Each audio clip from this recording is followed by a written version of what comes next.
Hey everybody, this is Gunman66 here. I got a really kind of cool video to tell you guys about today. Um, First of all, I'm going to start my video with a story, and it's kind of, I mean, don't feel sad about it by any means. You see all these books behind me right here? You got this one up here in the corner. That's Ross the Rooster and the Gypsy Vanner. You got Sasquatch, Bear Lake. Bear Lake continues. Ross the Rooster goes camping.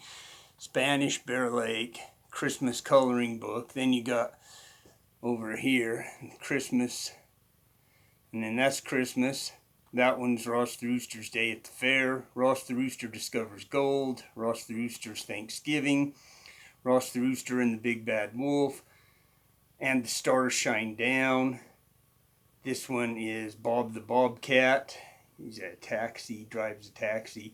This is my Halloween one. This is Ross the Rooster Goes on Vacation. This tan one here is Ross the Rooster Goes Down Under, goes to Australia. So those are just some of the children's books that I have written, but I'll get to that later. The story I want to tell you about is when I was a little tiny kid. I don't know how old I was, but I was really little. And as many of you are, Christmas is coming. You're a little kid. You're all excited about it. I mean, all week long, you're just, I can't wait till Christmas. I can't wait till Christmas. Mommy, when's Santa Claus coming? When's Santa Claus coming? And so I'm all excited and I can't wait for Christmas. And I can hardly sleep the night before Christmas because I'm so excited.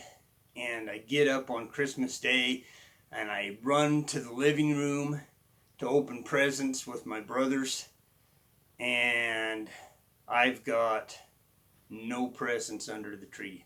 Zero. There's nothing. No presents. I'm like, well, why didn't Santa Claus come? Santa Claus always supposed to come. But that year I learned a real lesson that there was no such thing as Santa Claus. And if you're going to have anything, you've got to make it on your own. You've got to do it yourself. So all these books here behind me, example of doing it on your own. I've written probably 100 stories for children. And that brings me to my point. So we go all over Montana. We scour the state of Montana. We go to Missoula. We go to Polson. We go to, oh my gosh, Big Fork. We go to Kalispell. We go to Whitefish. We go to Helena. We go to Townsend. We go to little place, what's the name of that little place? Just a minute, I'll remember it. Okay, I remember. Dillon. We go to Dillon. Okay, we go all over Montana trying to find this gun. I have wanted, ever since I was 12 years old, a Weatherby Vanguard. That beautiful, beautiful shiny stock that just high gloss finish. It just glows. I mean, beautiful, right? So we go all over Montana because I've saved up my money and I've got enough money to buy this gun. Can't find it anywhere. I mean, seriously, we drove half the state of Montana from the top to the bottom. Could not find anybody who had a Weatherby Vanguard. So we're driving home. We're coming from Dillon, and I get this idea. Hey, I'm going to call this gun store in Idaho Falls and see if they have this gun. So I call them up, like, hey, yeah, I'm looking for a Weatherby Vanguard Sporter, the really shiny one. Oh, yeah, we can get that, no problem. In fact, we can get 4 of them. They give me my choice. I can get a 300 Weatherby mag. I can get a 7mm Odd 8. I can get a 22 250, or I can get a 223. And I'm like, well, I don't even care what the caliber is. I just want this shiny, shiny, pretty gun. So they say, well, get in here, and we'll get it for you. So I got in there 10 minutes before they closed. and I ordered the gun, and I'm all excited. Oh my gosh, finally, after all these years, I'm going to have that shiny, shiny, shiny Weatherby, that pretty gorgeous Weatherby. And he's like, it's going to be 2 weeks before it comes in. So the anticipation, you know, it's like, oh my gosh, wait and wait. It's like Christmas again. Waiting for Christmas so I can get that big present. Well, after a week goes by, he calls me. He says, hey, your gun is in. Oh man, you know, I'm driving to work right now. I'll have to come in tomorrow morning and get it. So I'm all excited. I can't even sleep the entire night. I am up the entire night. I'm so excited to get this shiny gun. This shiny, shiny Weatherby. So the next morning I get up early. I go up to Idaho Falls. I go in to the store to pick up this Weatherby. And it's in the box. It's sealed in the box. And I have a scope. And I say, hey, here's this scope. Will you guys throw this scope on it? So Leopold 3 by 9 by 40. Anyway, yeah, we'll put it on, no problem. So they go put the scope on, come back, they've already charged me for the gun, and they hand me the box and they hand me the gun. I go out to my car, put the box and the gun in my car. I drive home. I get home and I bring them in the house, and dude, you would not believe how disappointed I was. I felt like it was Christmas morning and I got nothing for Christmas. I was beyond disappointed. I mean, I was despondent. I couldn't believe it. So I got this gun. Dull. It's not shiny whatsoever, not at all. The barrel is flat black. The wood is just dull. I guess they call it satin. I am literally heartbroken. I am beyond despondent. I'm just like, I don't even know what to do. They won't take the gun back, of course. Well, they will, but they're going to charge me a restocking fee. They're going to have to take my scope off of it, and they're going to charge me for that.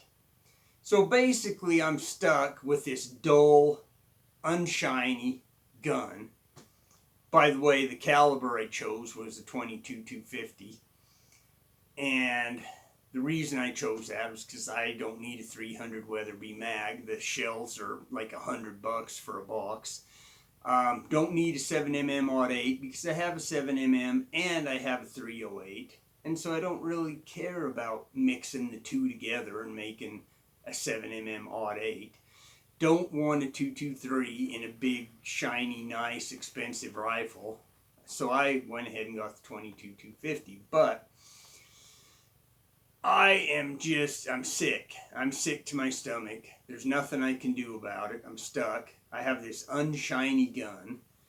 And I'm so sad and so disappointed that I just put the gun in a case and I threw it in my gun room. And that, my friends, was 2.5 weeks ago. I was all excited to make a video for you and show you this shiny new Weatherby and how exciting it was, and shoot the, sight in the scope and shoot it and blah, blah, blah. Well, I was so disappointed. I'm just like, I don't even want to look at it. I don't want to shoot it.